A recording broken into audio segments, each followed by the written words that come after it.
Nigerian time is 9:38 a.m. Good morning. The news headline: Repentant Boko Haram commander Adamu Rugurugu confesses his regrettable experience. For more than 2 months now, the unbearable military onslaught on the Boko Haram ISWAP terrorists have been forcing thousands of them who have managed to survive to hastily repent from treading the path of terrorism and thus embrace government amnesty. And it is not just the ordinary members who have been surrendering themselves. Many of their commanders have also done so. One of them is known as Adamu Rugurugu. Before Adamu Rugurugu surrendered with his 3 wives and children to the troops on the 12th of last month, he was known for deadly attacks against the troops and commuters around Mandara Hill and Sambisa Forest in Guza area. And based on reports, he used to be an Amir, a senior commander of the Boko Haram terrorist group. Just today, Rugurugu opened up about the evil nature of the terrorist faction that has caused unbelievable distractions in Nigeria and our sister nations. According to him, the foremost leaders of the deadly sect do not go to battlegrounds, rather they send the ordinary members to go and die there. He also said that they force people with gun and false teachings to join the futile cause with the assurance that it is Allah that they are fighting for. Furthermore, the repentant terrorist commander lamented on how they made their recruits to believe that if they die during war, they will go to paradise. But he has come to discover that they are deceivers. Agreed that Rugurugu has not only surrendered, he has more so opened up on how the leaders of Boko Haram ISWAP terrorists, Maja, do cajole or force their victims into joining them in their evil deeds. But there are, however, some sensitive disclosures he did not say, which includes, number 1, the whereabouts of the remaining Chibok girls who were kidnapped in 2014, the whereabouts of Leah Sharibu, who is the only one remaining among the Dapchi school girls who were adopted in 2017. What about the other kidnapped persons, the hideout of the foremost and most fortified leaders of the devilish group? Also, he has refused to declare some other informations such as their strongholds, their most fortified and protected places in their hideouts. This includes their arsenals and where they are located. As many of their sponsors, he knows if he does. If by chance he has knowledge of any or all of the above, it might not be a matter of compulsion that he divulges it publicly. He can reveal them to the authorities who need them for their usefulness. But the fact remains that for him to prove that he has honestly repented, he should, however, open up on them.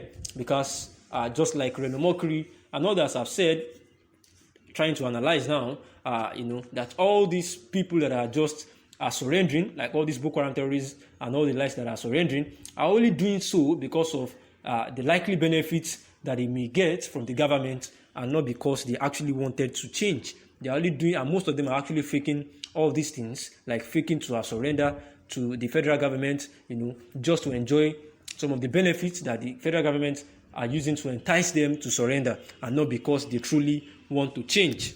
Members of this Boko Haram that were reintegrated back into the society somewhere in Kogi State, they work with the special advisor to Kogi State on security.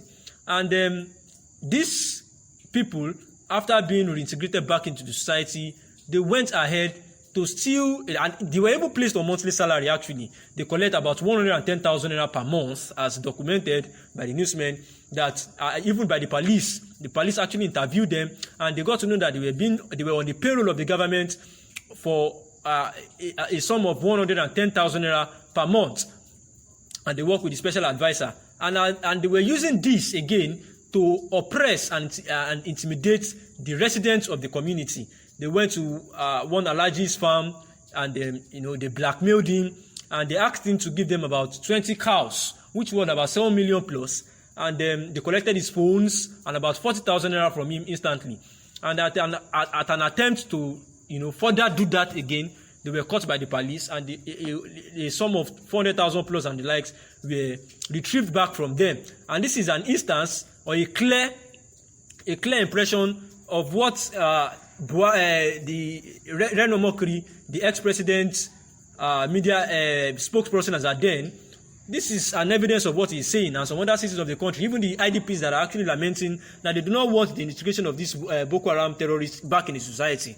This is also a proof of what is happening, and that is why Reno Omokri has actually come around again on his Facebook page to allege that there is a report that these Boko Haram insurgents that are lying that they have repented are actually being sponsored by the Buhari regime, and that they are paying them and they are also giving them houses. Omokri actually says that he feels skeptical about the reports that these people are surrendering to Nigerian troops, genuinely, stating that the repentant Boko Haram should have helped the troops to locate Leah Sharibu. That's a Christian lady that was abducted by the Fulani, by some terrorists actually, and some other Boko Haram captivity that have been there. Why have these terrorists not been able to help them in locating their hideouts and where these people are being kept, giving them relevant information so now they can be released safely?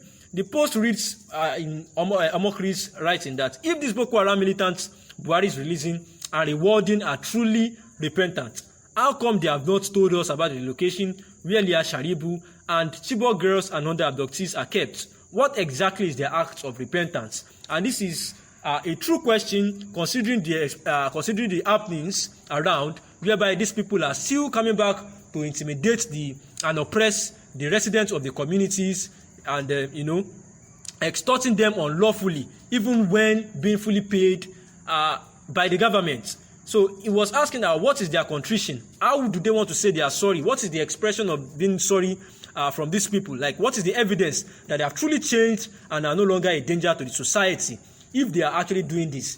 Totally, there is none.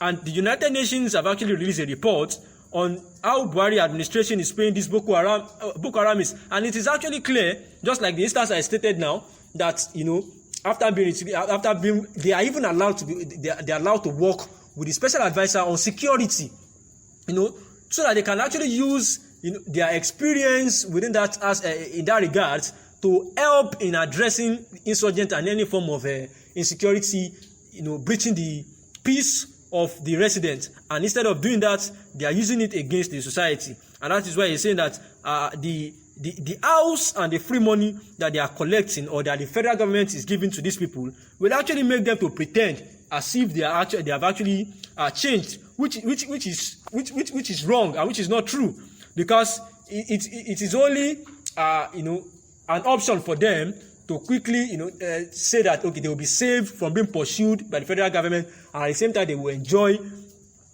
what even legal citizens, like citizens that have been working hard and even have good qualifications, that cannot enjoy. Thanks for listening. Good morning.